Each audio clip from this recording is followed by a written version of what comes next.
So a lot of people view me as the Forrest Gump guy because I live in a 1 or 2 kilometer radius. My schooling, college, nursery, piano, speech, all has been, and my office is in a 1 kilometer radius. So that's my background. I was born in Bombay and I live in Mumbai and I haven't moved cities. So that is my background. As so far as Book My Show is concerned, it started off on a holiday. I used to work for J. Walter Thompson after I finished my master's. And then I was holidaying in South Africa on a backpacking trip to 3 countries.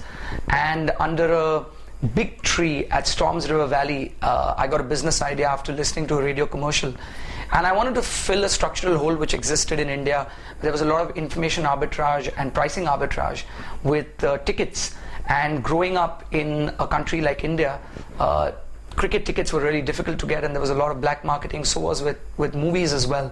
I remember coming into South Bombay and buying tickets and waiting on the stairs till the pigeonholes or the windows opened up, and they would always be sold out, and touts opposite would try and sell you tickets for a big weekend. And I said, there is a way to solve this problem, and that was really the genesis of the company. And I came back, quit my job, and I founded the company. It still is called Bigtree Entertainment. It's been 17 years, and I enjoy do what I do every Monday morning as much as on a Friday evening. Strangely enough, that the business model hasn't changed. The times have changed and the ecosystem has. We used to sell tickets online as well as on the phone.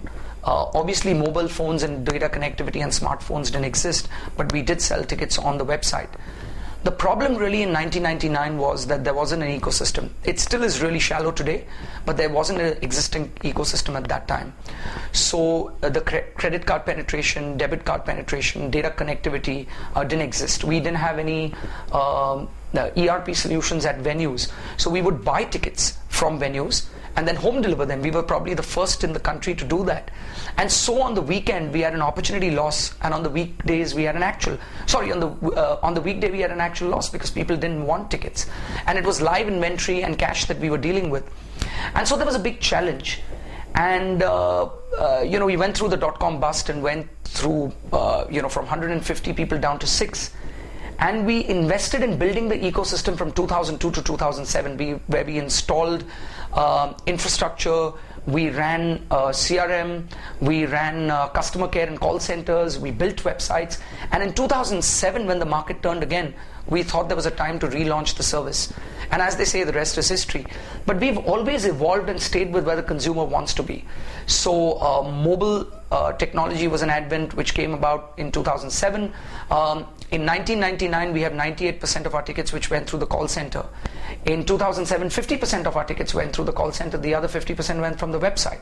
And in 2012, we had about 10% of our tickets that went from mobile apps. And today, as we speak, more than 70% of our tickets go through mobile applications. So we've evolved with the times. The environment has changed. We continue to do what we did all these years, and our aspirations haven't changed, to build an incredibly powerful and strong entertainment ticketing system and business. The business scaled up, like I mentioned earlier. The key inflection points really were us going through the pain of shutting down a business. I think the 2002 lessons that we learned have held us in good stead, even when the GFC happened in 2008, and now that we're sitting on times where there is a partial pullback or there is a cooling off of things. I think they were great lessons.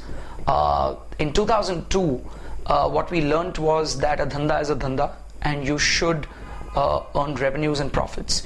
You need to keep your costs low. We keep our air conditioners on 24. We keep our alternate light bulbs off. We serve reasonably fair coffee, not the most expensive. But we take care of our employees. We have a food program that we run. We do Mediclaim.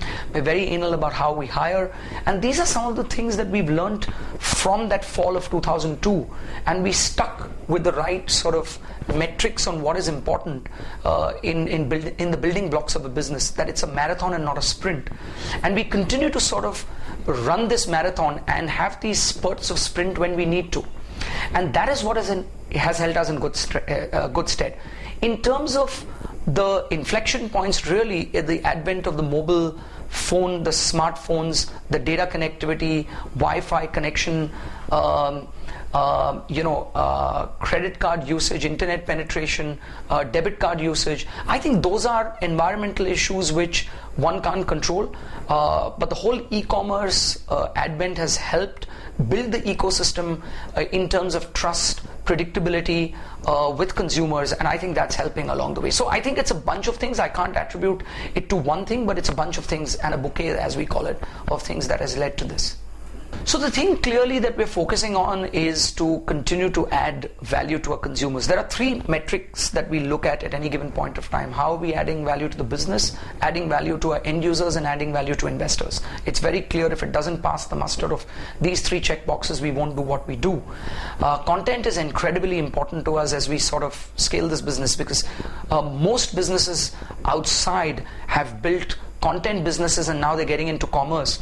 We at Book My Show have built an incredibly strong and valuable commerce business, and we would look to get into a little bit of content which is relevant to our users. We run our own customer care and customer contact center, and we hear the voice of our users, and what they're telling us is that, look, we'd like to see a little more content around videos, things that we can purchase. How can you make your content a little more rich? How can you deepen and broaden your content? We launched a review and rating piece in Book My Show, where we allow consumers to rate and review, and we're seeing a big, huge scale and lift where customers are now rating and reviewing a movie after they've watched it, and other consumers are now coming and saying, hey, listen, is this the movie? And they're looking at influencers and in their social group and attributing it to people that they believe and trust after they watch a movie. The other thing that we've done is, in terms of scaling the ecosystem, we've launched a wallet, which is a closed loop wallet, to get a little more financially inclusive to consumers who are outside of the digital payment ecosystem. So out of the 60 million e-commerce customers, unique e-commerce customers, only 20 million digitally pay. 40 million of them are cash on delivery customers, and we're saying, how can we be a little more inclusive with them? We're also looking at how do we get customers to buy now and pay later, which is by giving them a credit score. I think that's an extremely powerful proof of concept that we're running. And then obviously then there's videos, which is created videos, which will aid in our commerce and building a database of movies, actors, and filmography of our cast and crew, so that customers end up spending more time with on the Book My Show platform. So we're looking at frequency, recency, as well as time spent on site, and these are some of the key metrics that we work on. Look, as your need hierarchy, Maslow's need hierarchy of food, shelter, clothing are taken care of, people get a little more discerning. A lot of people say, hey, listen, Indians love watching movies because it's we want to escape from reality. I don't think that is the truth. We're a hot country. People like to be indoors. We're a very sunny country, but we still have the maximum number of vitamin D deficient people in the country because they don't want to step out. And I think they want to spend time indoors in an air-conditioned, cooler environment, which is reasonable. As well as movies is a huge social, it's a cultural thing in India, where you go and watch movies together with friends and family. It's also a more adult audience, as opposed to other parts of the world where 11 or 12-year-olds to 16-year-olds go out. In India, it's slightly more the discerning who go out and watch movies. And we make movies in so many languages. We are the largest movie ticketing nation in the world. We sell more tickets than all of Africa, Middle East, North America, and Europe put together, even today. And so the growth potential is there. And as this need hierarchy gets taken care of, sports and live events is another area which is coming of age, and I think we are incredibly positioned to be able to offer experiences to customers there. And so all of this put together, along with content, is the way we see our business growing. We've been extremely fortunate to have a sticky audience. We're very conservative when it comes to spending money on marketing above the line, but we're extremely and aggressively spending money on our customers and on our products and our services, and that's why we've been growing 100% year on year.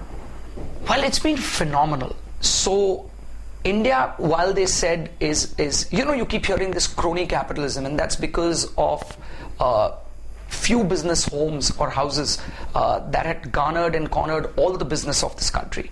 So there were 5 or 6 or 10 business houses which had all the businesses in this country, and suddenly here are the startups and people whose fathers, or they didn't have a legacy, or they didn't have a generational business legacy, have come out of nowhere. They came from engineering colleges and MBA and have got funded.